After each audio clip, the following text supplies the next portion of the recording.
Thank you for coming and attending my session. I called it Reusability is overrated, Administrability is overlooked. I find in my job in 2018 surprising that we still haven't figured out a lot of things to make the workflow smoother and work better together, especially on the front-end side. And this is something I try to address in this presentation. There really no fancy stuff, nothing new that you have never heard before.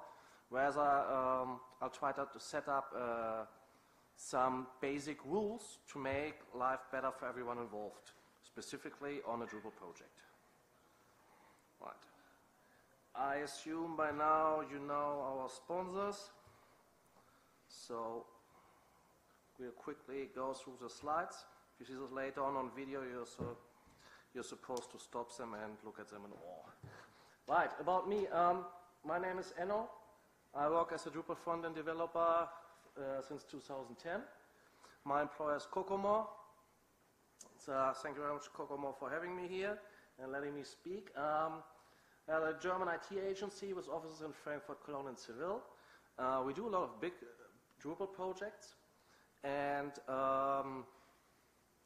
it's quite interesting. I worked before as a freelancer, so I've seen both sides, the very little ones and now the big ones. What we'll talk about here. Some stuff that I would like to address.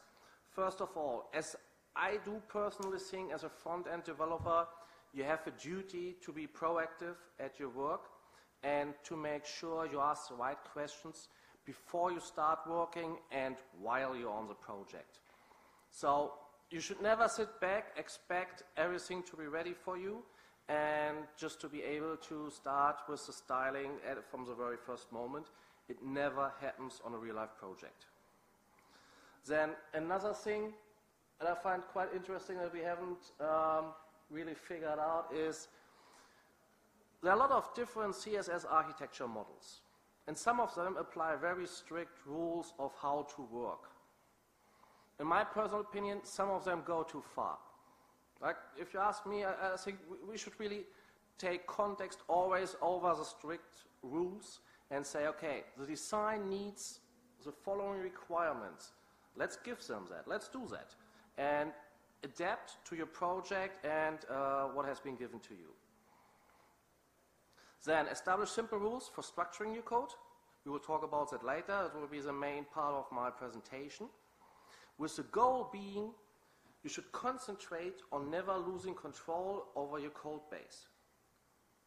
How many times have you seen Drupal projects where at the very end requirement changes and people ask, okay, could you please put in those styles and that design and do something? And people panic and get afraid because now that 99% of the work is done, they're afraid to touch it again. That is something that actually should never happen. But I think we do not put enough effort on actually making it more administratable, which is part of my presentation here. Right. Assumptions. Well, I couldn't fit everything in this presentation, so we have to work on some basic assumptions. I need to assume that you know what a preprocessor is, that we don't work directly on CSS, but rather use SASS or an equivalent. And that some workflow is set up, being it gulp or grunt or whatever is your preferred method. Also, at the moment, in my presentation, I'm still talking about traditional Drupal projects, not headless Drupal, which will likely bring more complexities in the future. And then something that always happens in a real-life project, requirements will change, timelines are tight, you're supposed to be fast to get everything right, and at the same time stay in control. Not only that, but it might happen to you in a lot of projects that conditions are even harsh, meaning you're supposed to start working even though the design is not ready. The designer might be an external agency. You might not be able to talk to them. Or you have a very difficult client. This especially happens on very small projects or on very big projects. And if you have a multi-billion-dollar company as a client, you don't say, no, we are not ready, we can't start. You just say, okay, let's get the new stuff in and then start again. Also, stuff that might happen. Project management. They might not have worked with you. They might not have worked with Drupal in the past. They might not know what you need to set everything up for you to start working. My point here is being, as a front-end developer, you need to help them say, okay, we need to do certain tasks in a certain order. Otherwise, it's not going to go well. Also, you might have a situation where you're completely separated from backend. I hope that doesn't happen too much, because you should coordinate as much as possible. But I have seen it happen, so I mention it here. And that always makes the life harder for the front-end developer. Right, having said all that, let's talk about what's special about the front-end developer. And I'm not talking about special, unique snowflakes, people with a big ego. What I mean is, we are all visual beings. When we talk about something, we use our eyes first to evaluate something. And it puts the front-end developer in a very special position. You're the first one to actually compare the intended functionality to the design. You're the first one to notice any usability problem that you see on a static design that has been done in Photoshop or in Sketch. And nobody might have noticed it, but you do, because you're the one who actually has to put it on a website. And you're the first one to actually then create intended behavior, animations, whatever is needed to make the website work. So you will be the first to find any inconsistencies and errors that might come, because nobody's perfect. And you can't expect a perfect design to be delivered to you. You need to help people out. So my point being here is, as a front-end developer, you're really a communication hub between the different areas, and you need to show them if there are any potential show blockers that makes the project hard or impossible to finish. Right? Depending on how much you actually speak up and tell people about things that are not going well, that has a direct impact on how well the project will go. Example. You might find yourself in an old-fashioned project, and with a project manager that just assumes, right, so design is done, backend has done a functionality, so you can just start designing, right? Here's a header, here's a footer, go ahead, do it. And I need to tell them, okay, it doesn't work like that. I mean, you could do that, but it's not the best approach.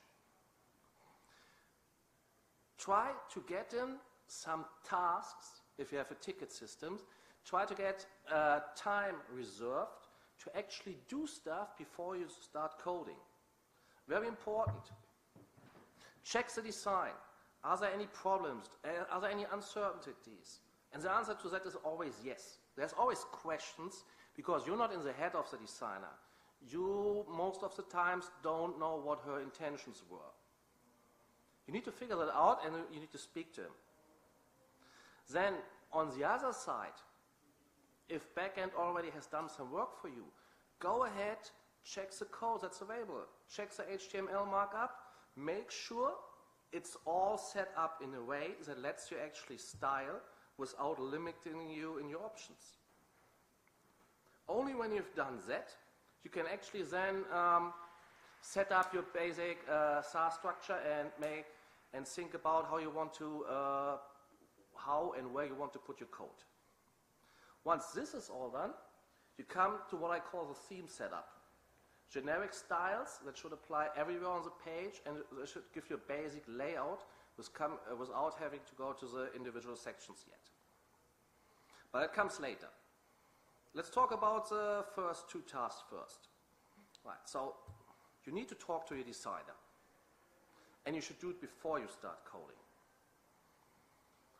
The main problem here is we still don't have tools in 2018 that allow a smooth workflow between design and front end. Because a designer, per definition, will always work, or has worked at least so far, with static designs. I mean, they might be using nowadays Zeppelin or Envision. They might even give you some animations of how things are supposed to work. It still has exceptions than the norm. There will be a lot of stuff that is not clear on first sight, and that is not documented. So you should sit down with your designer and say, right, okay, so this responsive behavior between this breakpoint and the other one, how is that supposed to work? How is the page supposed to look? Where are the limits? How does my design look on a really big screen or a really small one? What's the minimum amount of pixel we care for? What's the maximum amount? You will always find stuff that works very well on the screens that the designer presents to you, but then produces problems on different devices or monitors. Make sure you take the time to talk with your designer and to figure everything out before you start coding. Once you've done that, you can start talking to your backend developer. Because the same way that things might be unclear on the design side, they will be unclear on the backend side as well. Because backend doesn't know the intentions of the designer. They also have to work with incomplete conditions where they need to figure out stuff on their own and they're making assumptions. And you need to sit with them together and say, all right, okay, that works or it doesn't work. A lot of times, things can be solved in 5 minutes by adjusting a Twig template, a little HTML markup, and it's really not a big problem. It always only becomes a problem if you don't talk to them and later on need to do really complex CSS to work on an insufficient HTML structure. So make sure you take your time and have that all figured out. Then, one word about your own structure. CSS itself, it's a very simple language. It doesn't really have a structure, not in a sense like that you would have structured code in a real programming language. But your project needs structure, and you need to have your tasks and dependencies clear. You need to also have a very clear vision about how you want to structure your SAS files and folders. There might be a very complex solution like Pattern Lab that we heard about earlier, or it might be a more simple approach, like for example SMACSS. And the important part for me is not what you use, but rather that you're feeling comfortable with it, that you know it's the right solution for the problem presented, and then that you know how to start. And then one very important point, especially on big projects. The front-end developer on a Drupal project, because Drupal is normally used for big sites, it's not your task to produce the most elegant code possible. No one will care. It doesn't matter if it's the most efficient code. What you need to do is produce something that you can change at any moment, where you have full control, where you say, no matter when they come to me with new requirements, with changes, I know what to change and I know what it does, and I'm not afraid to do so because there will be no unwanted side effects. That should be the main goal, because requirements, change requirements, it will always happen. It shouldn't in a perfect world, but in reality it does. And if you're prepared for that, and if you have an approach that allows for that, it makes your life so much easier. Right. So let's say you're new to the whole stuff and you don't know where to start. This is what I would suggest. Use an approach that is loosely based on SMACSS, which is a CSS architecture system. But use one that is actually then adapted for Drupal, because we're talking about Drupal here end of the day. Then use the Drupal markup that is already delivered to you to structure your code. Don't work against it. That is, of course, unless you implement an external solution which comes with its own Twig templates and gives you a whole different structure. Most of the times, on most projects, you don't have the budget to do such a thing. So Drupal provides so many divs, and we know it's too many, but on the plus side, you have hundreds of selectors to always choose the right thing to make your styles work. And then I would suggest divide your work into 3 phases. We just talked about the first one, design and functionality check, meaning your communication as a front-end developer before you start coding. After that, I'm proposing to have something like a theme setup. In a theme setup, we will talk about that in a moment, you will only take care about basic styles and establish a basis for your work that is, when your work actually becomes complicated later. And only once you have done those two things, then you go to your specific layout styles, and then you do what you're expected to do, which is put all the different complex styles on the individual sections of your site.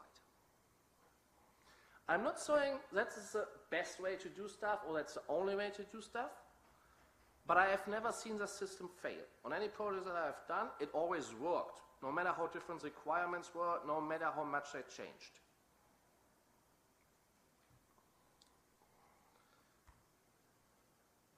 Let's talk about SMACSS for a moment. I'm using the term here very loosely because this is something that is right now highly adapted for Drupal. 4 basic folders.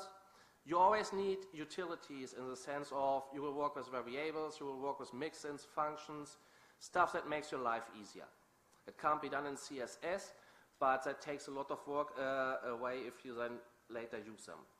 A base folder to apply all your generic layout. There shouldn't be too much code in there, but it does make sense to have general stuff like typography, colors, grid, and similar stuff set up in a basic layout folder to say, okay, it looks already better. It has some basic styling. Then we have components. And in this case, components means something different, always depending on who you talk to. I'm referring here to HTML components, basic stuff like forms, buttons, tables. A lot of times, if the design is consistent, you're able to apply basic styles to them and later build on that. And that will take a lot of work away if you have them predefined. And it will make it look better at the very beginning and make sure you can actually show some progress. And after that comes the layout for the specific layouts. Right, so to come back to my earlier words, to divide your tasks, let's see how that would actually work out. What I'm proposing is have a theme set up, and that's basically your first 3 folders. You define all the generic styles, and only once you have done that, you go to your last folder and start working in there. The advantage that it has is you can divide between a phase where your front-end team needs to work closely together to establish a ground base, but after that you can work highly parallel because you will not stepping on each other's feet. The only real rule being is you can't go back to your theme setup. If you do, you need to coordinate with everyone, because whatever you do in the theme setup, that will affect everything else. And what we want is that we don't have any hidden dependencies, that no strange stuff happens. And that works as long as we stay in our layout folders and follow certain rules. But before it comes that, let's talk about a little more about the theme setup. On the left side, stuff, I already mentioned some of them. Stuff that you might want to define at the very beginning of the project. You don't do that much to actually make progress on the project, but it's a very nice task for you as a front-end developer to actually understand the design and find inconsistencies. Whenever I'm inside this phase and I need to work with design and figure out, right, okay, so what are the basic rules here? What are my basic font sizes that apply everywhere? It's typically always a task where I need to go back to design and say, okay, you use 16 pixels over here and 18 pixels over there. Is there a generic rule or isn't there? And depending on what you say, you can then adapt and apply the generic styles that apply. And otherwise, if they don't exist, leave them for later on when you come to the specific styles.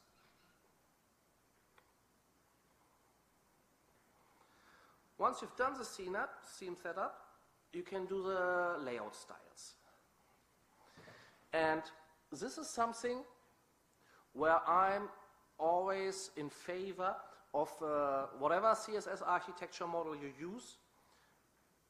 I'm in favor of using something that's not too vertical, that doesn't build heavily on each other.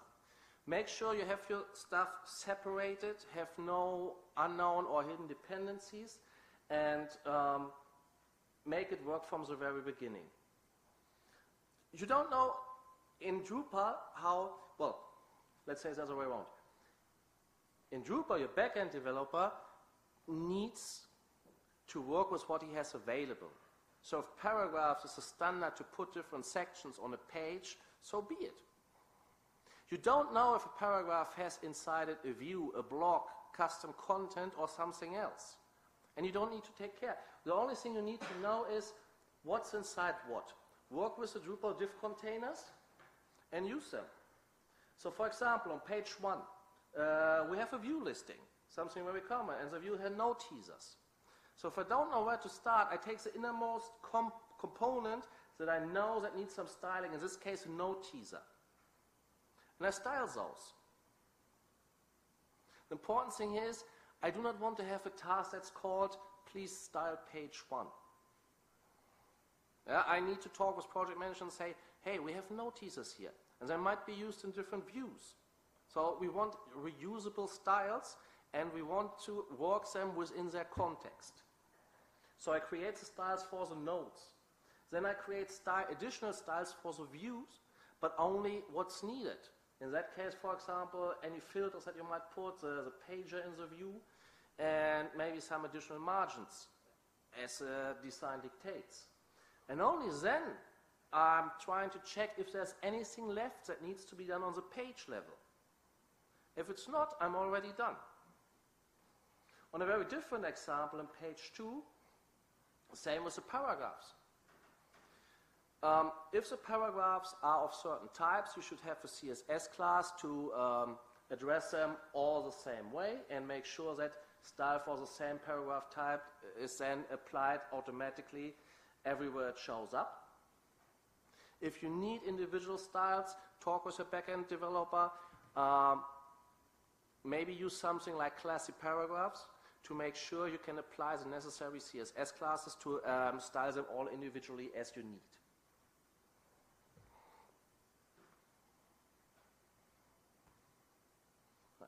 Based on that, simple rules for your SaaS structure. What you should always do, or what works, let's say what works very well for me, is I just inspect the browser code, see what Drupal gives me in terms of containers and classes, and then use those. So I'll copy, for example, I need to style the logo. And the logo is in a block called site branding. I can copy that name. I can make that an SaaS archive. I put it in the folder which is called blocks in layout. And I apply the styles that I need there. The important thing is name of the block and your main select in your SaaS file should always be the same. You're not allowed to put anything else in that file.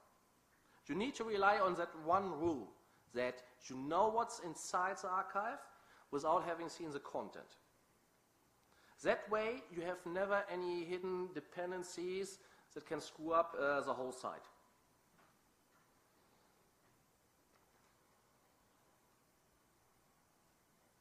We do this whole thing because if we do it like that, we can start working without thinking too much. I don't need to create a huge complex structure, and I don't know how other front-end developers do that honestly, because I always learn in the process, and I only have figured out how I wanted to do things in the first place when I finish the project, but never at the beginning. This is my main complaint with atomic design. Because for me it always works in a perfect world, but I haven't figured out up front how I want to structure all that stuff. And I can't. So I'm just doing it in these little steps, and it works. I can, if someone says, all right, okay, we have a certain page or a certain block that doesn't exist anymore, I can just delete that SaaS archive and not have to worry if that has unintended consequences. I can hand over the project to another front-end developer, explain him the basic rules, and he or she should know how to continue that without having to understand a huge complex construct that I've invented in my head. And it is also an approach that lets you work on imperfect conditions, which happen way too much. So even though requirements may not be ready or changed, you don't get the full design, or backend is still working on some code, I can already start. I can do stuff without having any negative influences on anybody else. I can work in parallel to other people as long as we agree on what's fixed and what's still open. I can also refactor my code really easily.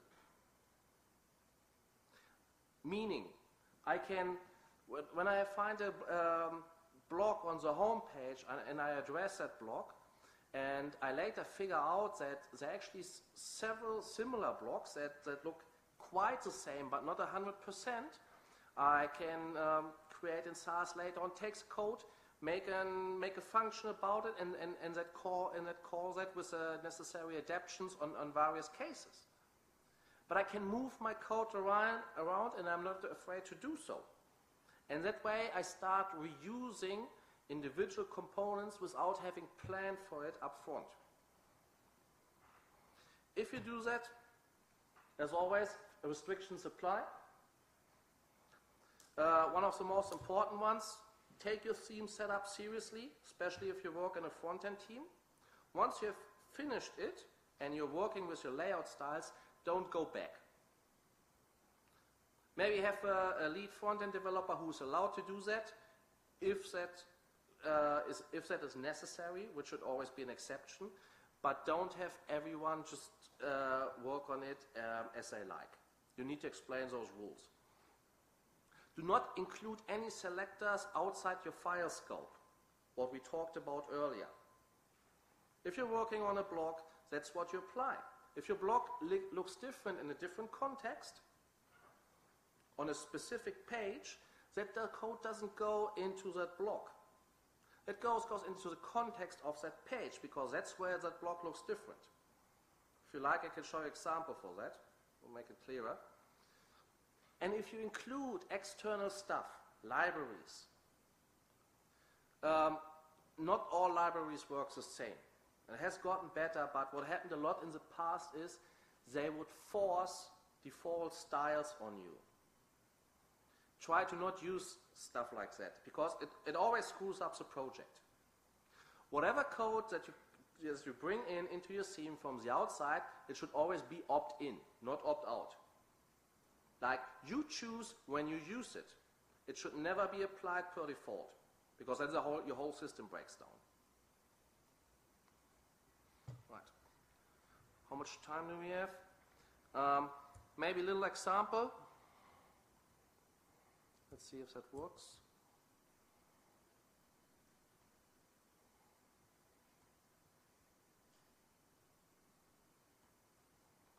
How do I switch screens?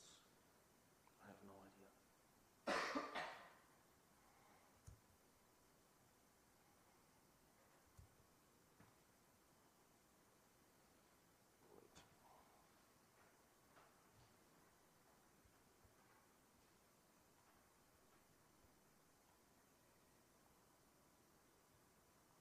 There we go.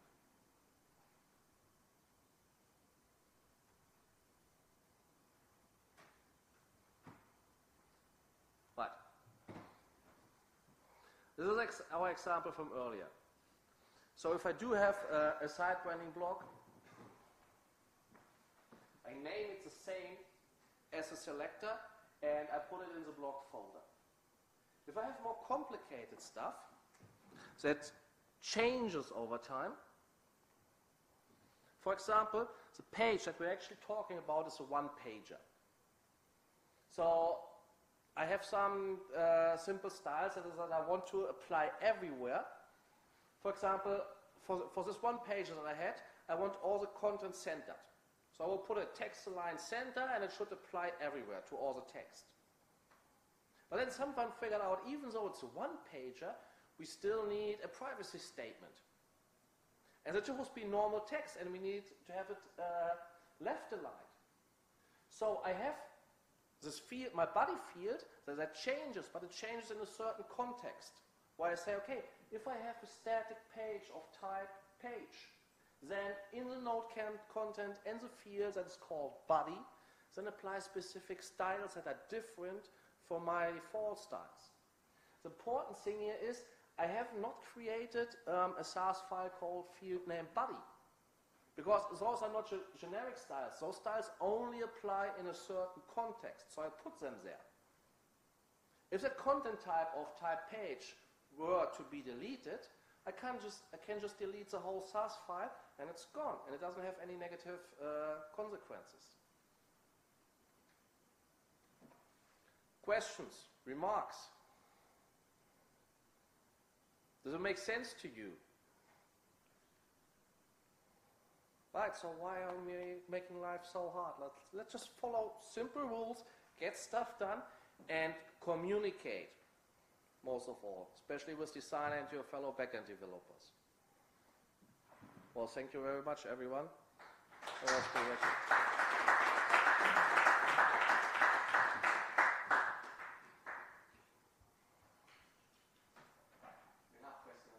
Go ahead. Maybe not really a question, but a few little additions. Go ahead. Very funny. We're doing it exactly the same way, and since we're doing it, it really works well, especially in great projects, to maintain it later and also to onboard new members and newcomers to the frontend, because they got a smaller scope in their files, so they can easier overview it. And two things that I really like about it. The one thing that you thought, you said with libraries. Now you can have the libraries override in Drupal 8. So if one of the libraries brings a CSS file you don't want, you can override it or remove it from there. The other thing, because we're separating the base styles, we can automatically in our Gulp task runner create a different style sheet for the visiting. So I don't have to create both. I can just use only the base styles and create a Reusability CSS file from it that can be used in CK editor then. That's actually an excellent idea that I will copy and implement on my own project. Nice. Now I think sometimes I feel like it's not rocket science, but it doesn't have a fancy name. Like so everybody who comes to that conclusion does it on its own, and we are reinventing the wheel constantly. Yeah, thank you. Maybe you should find a name then. It's like the Frontend Developer with the designer. Before the client approves the design, just to the designer be aware of some things that are impossible to implement or stuff like that. Yes, very good step. We started doing that as well. Well, we are still in the process of making sure that in every project the front-end developer has actually seen the design. So we're not selling something to the client which we later figure out is actually impossible to do. Also the accessibility. Usually the designers forget about some basic rules. We try the front-end to review the design to be easy to implement several levels of accessibility. Good, yeah, good point. What we're trying, for example, to do is have certain rules how the designer needs to present the design. Like, it can't just be the screens. There need to be a separate style guide, and if possible, something like in Germany they call it a module wall, where you present certain elements and say, okay, those are reusable elements and they appear at certain pages, and then you already know where to put them and how to start styling them. I think it depends a lot on the tool that the designer actually uses. I don't know if you're working with Envision or Zeppelin or something like that. Right? So I think what we are missing in general is like some basic rules for how the designer, what's the absolute minimum that he needs to give you to start working.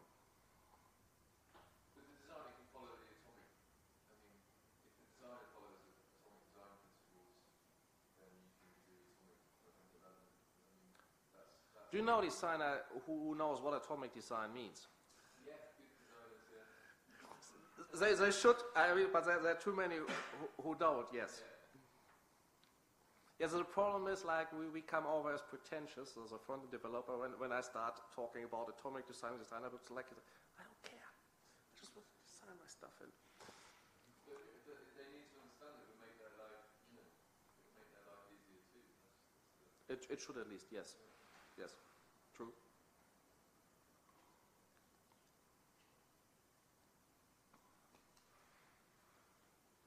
Anybody else? Any comments? So, yeah, well, I was a bit too fast here. It's only, I don't know. Sorry? Yes, yes. Yeah, sure, no problem. It should be, I think I can upload it actually on the Lisbon page under my, I will do so. All right. I've been working with SMACSS for a number of years now. So my experience is that usually if there's more than one, it often gets into a mess very quickly. Basically, I think people don't. Sometimes the problem is people don't have a shared understanding of how you organise using SMACSS. So what one person's component is could be, you know, things start getting messy. So how do you try to keep it? That's a very good point. We try to leave permanent remarks in SASS files that we know we're going to use. Like, if you have an empty scene, something that you could still do is,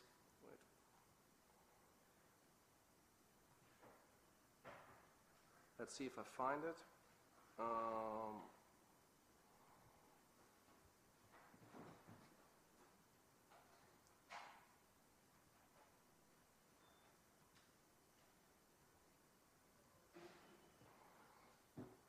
What it should have is a comment up top that explains what this file is for, and for a lot of stuff you can put the basic selector already in, because it's always the same, because we're talking about Drupal and it shouldn't be changing. And you say, you work inside here, you're not allowed to take that away. I don't care what you put inside, but as long as it's inside, it's contained and it can't do any damage. And we need to do a better job. I'm working on that, to actually have an empty theme, but with all the documentation necessary to explain the step, to provide the distinction between theme setup and the layout styles, and then say, okay, what is it that you're going to use in the layout styles and what's forbidden. But yeah, the problem is because there's no process, there's no program that would restrict you in your options. Like, you can do everything everywhere. It's always a communication. And then often towards the end of the project, you know, when people are in a rush, that's usually when most of the mess gets made really. And then maybe they've not been working on the project for long, and so they just True. Yeah, and I don't really have a solution for that. no, you just need to be strict. Yes.